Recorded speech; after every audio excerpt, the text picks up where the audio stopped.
Producer గా చేసే పని ఏంటంటే అతి ముఖ్యమైన పనులు చేసేవాడే ప్రొడ్యూసర్.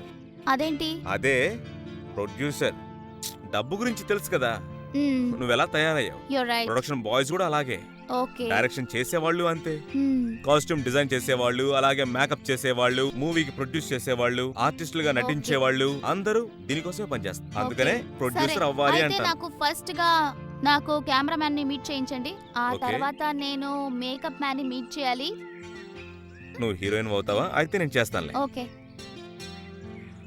సరే మరి- రాజ్, నాకు ఇంకో విషయం చెప్పు. నీ సినిమాలో యాక్ట్ చేయబోయే హీరో గానీ హీరోయిన్స్ కానీ సెట్ కి వచ్చేసారా? ఓకే, నేను ఇప్పుడు రమేష్ గారికి వెంటనే ఫోన్ చేసి సెట్ రెడీ అయిందో లేదో కనుక్కోవాలి. ఆయనకి ఫోన్ చేసి నేను మాట్లాడతాను. సరే. అక్క ఫోన్ చేసిందా? లేదు, తన నుంచి ఇంకా ఫోన్ రాలేదు, ఇంకా మాట్లాడలే. ఓకే. ఈ రోజు రాత్రికి వస్తానని చెప్పింది. నీకేం చెప్పిందా? నేను ఆల్రెడీ టికెట్ బుక్ చేశాను. ఓకే. సరే రాజ్, మన షూట్ చేయబోయే లొకేషన్ ఇదేనా? ఇదే దీని లొకేషన్. తర్వాత మీరు మలేషియా వెళ్తున్నారు కదా? ఇక్కడ ఉన్న వాళ్ళందరూ కూడా మలేషియా మీతో వెళ్ళాలి. నేను వస్తాను. ప్రొడ్యూసర్ గారు లేకుండా మలేషియా వెళ్ళి మేమేం చేయాలి? You're right. ఓకే, నువ్వు ఈ లొకేషన్ చూసాక ఇది నీకు నచ్చిందా లేదా? చాలా నచ్చింది. ఇప్పుడు మనం ఎవరిని కలవబోతున్నాం తెలుసా? ఎవరు? రమేష్ సార్.